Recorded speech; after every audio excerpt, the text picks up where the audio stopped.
Bonjour à tous et bienvenue sur ma chaîne. Alors aujourd'hui, ce soir, on va faire une petite vidéo pour parler des plans de conscience de l'évolution humaine, spirituelle. Alors dans cette vidéo, je vais vous expliquer les 7 plans de conscience que l'humain a à développer au cours de sa vie ou de ses vies. Parce que généralement, il est rare que les 7 se fassent en une seule vie.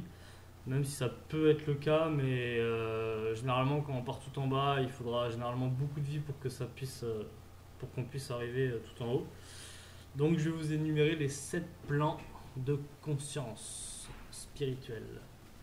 La première, alors le premier plan, c'est le plan instinctif.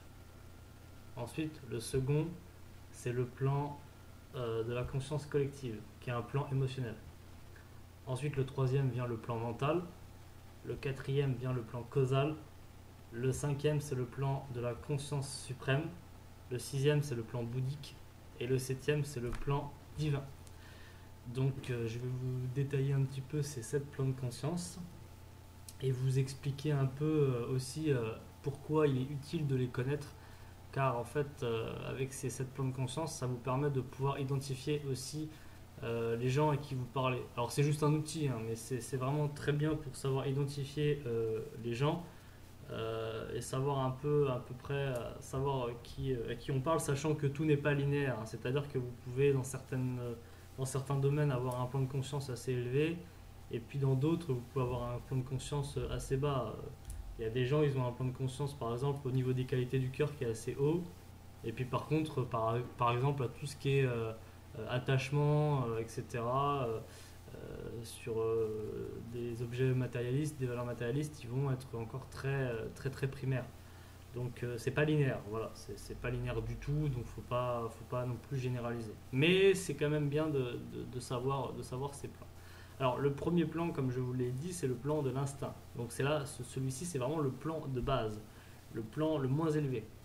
Alors je vais vous lire les 7 plans. Donc le premier, le plan instinctif, donc c'est le plan de la conscience instinctive qui est proche de l'animal.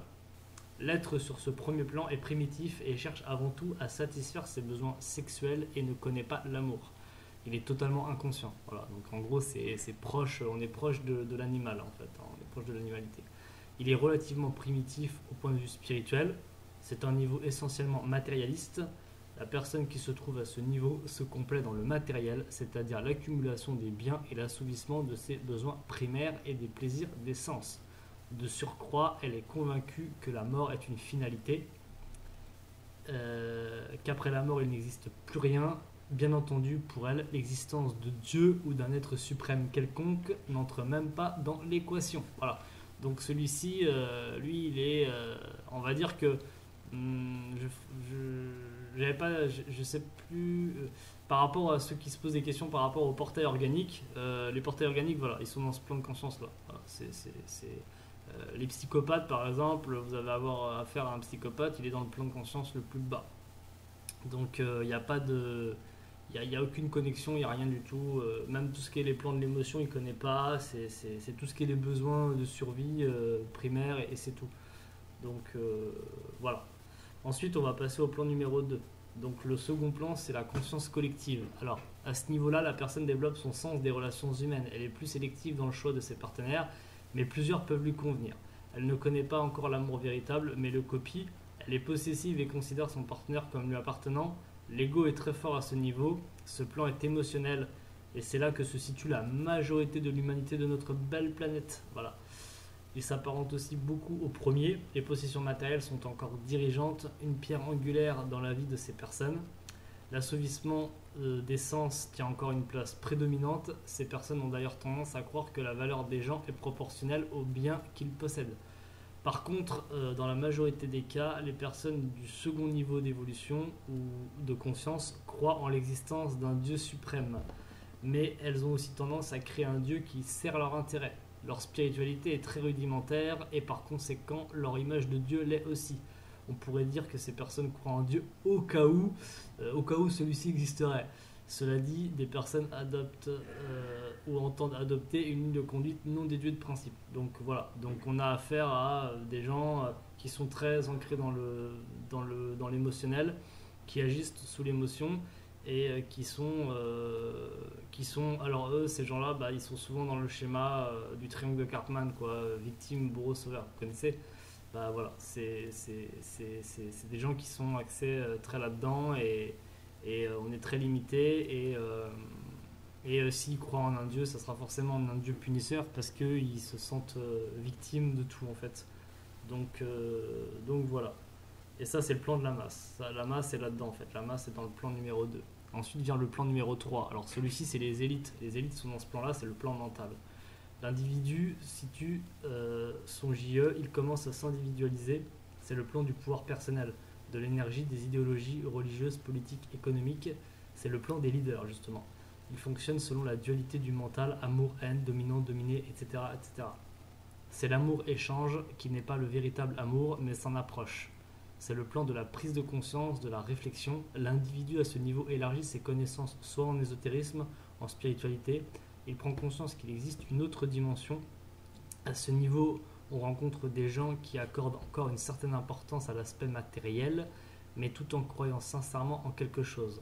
La majorité d'entre nous serions à ce niveau d'évolution ou de conscience où les personnes semblent parfois assises entre deux chaises. Voilà. Amassant des biens matériels sans toutefois y accorder la valeur ou l'importance que leur accordent les personnes des deux premiers niveaux. Jouissant des plaisirs des sens, mais croyant en un Dieu, mais nous en remettant plus souvent qu'autrement entre les mains de ceux qui nous disent en qui il faut croire et qu'il faut faire. Voilà. Donc en fait, là on va être dans des gens qui sont il faut faire ci, il faut faire ça, il faut faire ça. Beaucoup de leaders sont dans ce plan-là. Donc c'est un plan qui est ancré dans le mental encore. On a une conscience spirituelle, mais on va plus avoir des gens en fait qui vont être dans un ego spirituel. Donc on est toujours dans le mental, on est toujours dans des schémas, on est toujours dans des carcans, etc. Il faut croire à un dieu comme ça ou comme si tu fais c'est pas ça, c'est pas bon.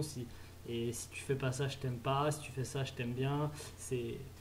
On est entre, voilà, ces gens-là, ils sont souvent déjà entre le 2 et le 3. Donc les trois premiers, c'est vraiment le plan instinct, le plan conscience collectif et le plan mental. C'est les trois plans inférieurs. C'est le plan inférieur. Donc la masse des gens dans la société est entre le plan 1 et le plan 2. Surtout plutôt le plan 2 quand même. Le plan 1, on va dire, c'est plutôt les porteurs organiques, mais c'est pas la majorité. Et l'élite est dans le plan 3, dans le plan mental. Mais ils sont rattachés à des sources inférieures. Donc en fait, ils ont accès à presque rien en fait. Ça commence à être intéressant quand on arrive dans le plan 4. C'est là où ça commence à être intéressant.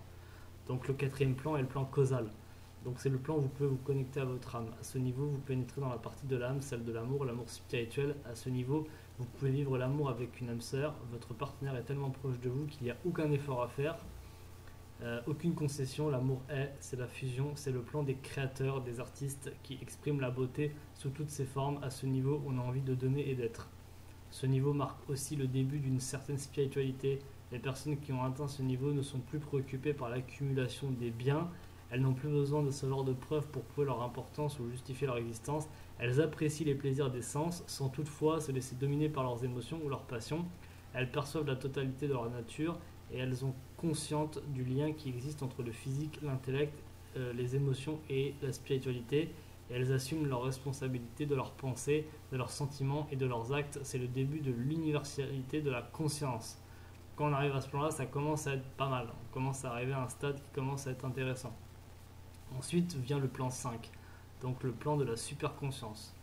L'amour est manifesté et exprimé pleinement, c'est celui de la pensée symbolique. À ce niveau, on peut se passer de sexualité. C'est le niveau des grands comme Beethoven, De Vinci, Pythagore, etc. La seule partenaire possible est son âme jumelle, son complément, son miroir. C'est le plan des guides spirituels, des maîtres. Les dons psychiques se développent naturellement et elle accroît sa capacité de guérison. On atteint ce niveau par une illumination. Elle enseigne l'amour et guide l'humanité. En fait, à ce plan-là, vous pouvez commencer déjà à avoir des pouvoirs de guérison sur les gens. Déjà. Donc voilà, là le plan 5, le plan 4 commence à déjà être un peu intéressant au terme des relations, au terme de la conscience, etc. et tout. Mais là où ça commence à être très très haut, c'est arrivé à celui-ci. À ce cinquième plan, les personnes sont dotées d'une sensibilité très raffinée, elles perçoivent l'univers comme un tout, elles sont conscientes des lois gouvernant notre univers et tentent de les respecter le mieux possible. Elles ne repoussent pas l'aspect matériel des choses, mais par contre l'accumulation de biens n'est pas une préoccupation. Elles ont atteint un niveau où leur intuition joue un rôle important et elles arrivent à développer assez rapidement et assez facilement leurs dons psychiques et s'en servent volontiers principalement pour aider les autres. Elles s'appliquent aussi de façon diligente à se débarrasser de leurs préjugés. Donc dans le plan 5, vous êtes vraiment dans le débarrassement des préjugés. Bon, déjà, dans le plan 4, vous êtes aussi déjà accès un peu à ça. Mais bon, il peut y avoir encore des préjugés, des jugements dans le plan 4, alors que dans le plan 5, il n'y a plus aucun jugement. Plus du tout, plus du tout. Et là, on arrive là, on commence à arriver vraiment dans du très très haut, parce que là, on arrive dans le plan numéro 6. Donc le sixième sens, c'est celui de la bouddhi ou conscience intuitive de l'âme. Donc là, c'est le plan de Bouddha, en fait. Donc là, on est dans un plan qui est hyper haut. À ce niveau-là, en fait, l'être n'a plus d'ego. Il n'est plus qu'une âme rayonnante d'amour et de lumière. Il est un messager vivant de l'harmonie universelle. Il a réalisé le mariage mystique, union divine. Il représente Dieu sur terre. C'est l'ermite solitaire constamment dans la béatitude. Il n'a plus de personnalité car il fait partie du tout. Il est proche de la fusion définitive avec l'esprit éternel. À ce sixième plan, l'individu unifie ses sens et sa spiritualité. Il s'est pratiquement libéré de ses passions et ses émotions ne le contrôlent plus. Il est conscient que son corps physique, il est conscient de son corps physique, mais les biens matériels ne l'intéressent plus vraiment. Il fait d'ailleurs peu de cas des contraintes et des limites humaines et sa pensée devient universelle. Il s'est complètement libéré des préjugés. Il communique aisément avec des entités de l'au-delà ainsi qu'avec son moi supérieur. Il connaît les raisons pour lesquelles il s'est incarné dans cette existence et comprend les leçons qu'il est venu apprendre. Il est pleinement conscient de son évolution et du niveau de conscience qu'il a atteint sans en faire tout un plat. Donc là, on est dans c'est le niveau de Bouddha en gros, c'est très très haut. Et enfin le septième plan. Le septième plan est celui du divin, de la conscience cosmique. Il n'y a qu'un être sur Terre, en tout cas de connu, qui avait atteint ce plan, c'était Jésus. Il a fini sur la croix, voilà. Donc le plan divin.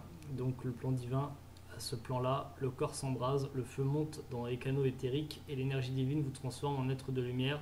Vous tombez dans la conscience cosmique et l'illumination et vous y restez pour l'éternité.